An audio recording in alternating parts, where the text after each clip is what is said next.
तो दोस्तों आज का मेरा टॉपिक है जॉन टेलर डिस्टॉर्शन।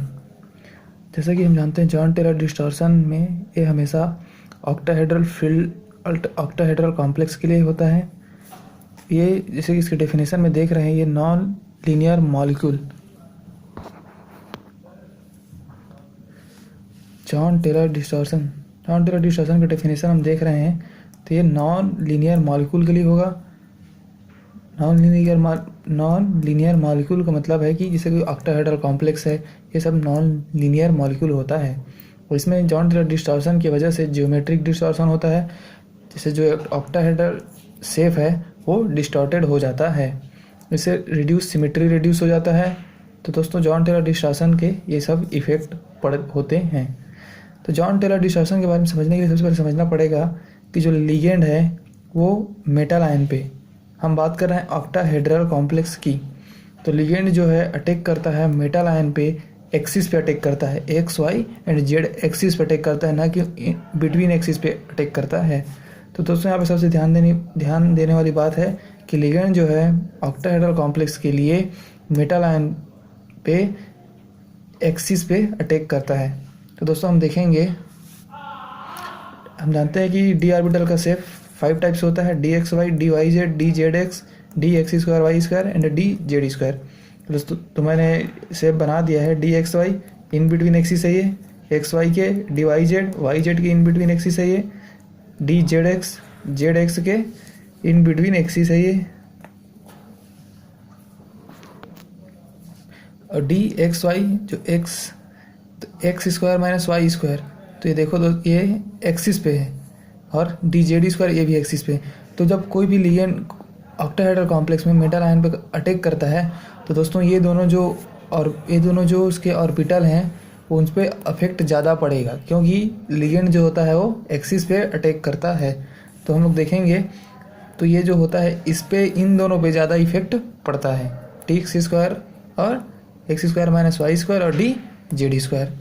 तो हम लोग सबसे पहले देखेंगे डिस्टॉर्शन सबसे ज़्यादा होगा कैसे। तो दोस्तों सबसे पहले देखेंगे डिस्टॉर्शन T2G में अगर रहा, हम जानते हैं कि D X square minus Y D Z square ये ईजी है, यहाँ से D X Y D Y Z D Z X ये T2G है।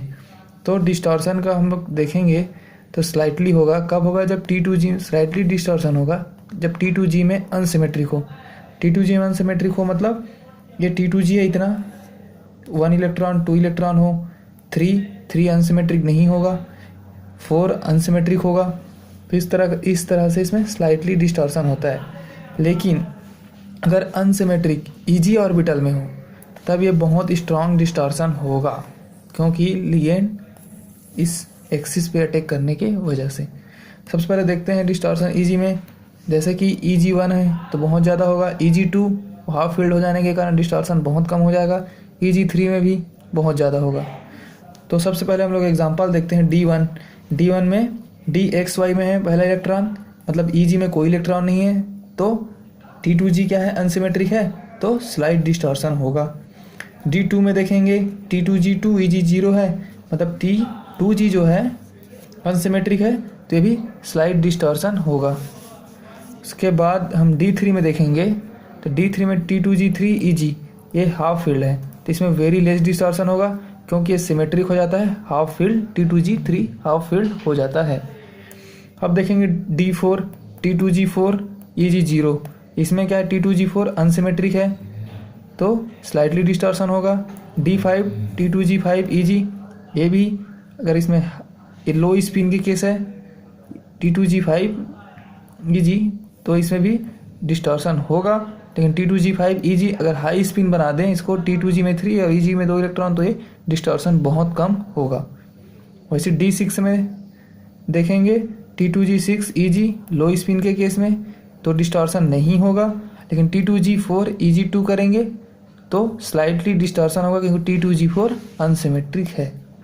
D7 में देखते हैं तो लो स्पिन में करेंगे तो T2G6 EG1 होगा, तो स्ट्रॉन्ग डिस्टॉर्शन होगा, क्योंकि EG में अनसिमेट्रिक है।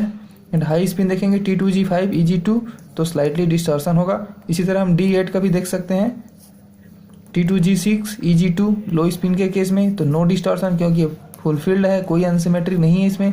हाई स्पिन होगा T2G 6 EG2, ये दोनों केस में D8 सेम कॉन्फ़िगरेशन देगा, इसमें कोई डिस्टॉर्शन नहीं होगा।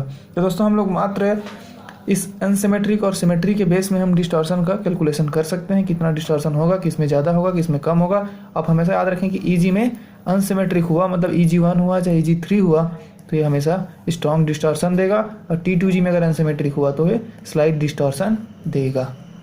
ठीक है दोस्तों, वीडियो को देखने के लिए। इसके बाद मैं फिर से नया वीडियो जॉन टेलर डिस्टॉर्शन पे अपलोड कर दूंगा।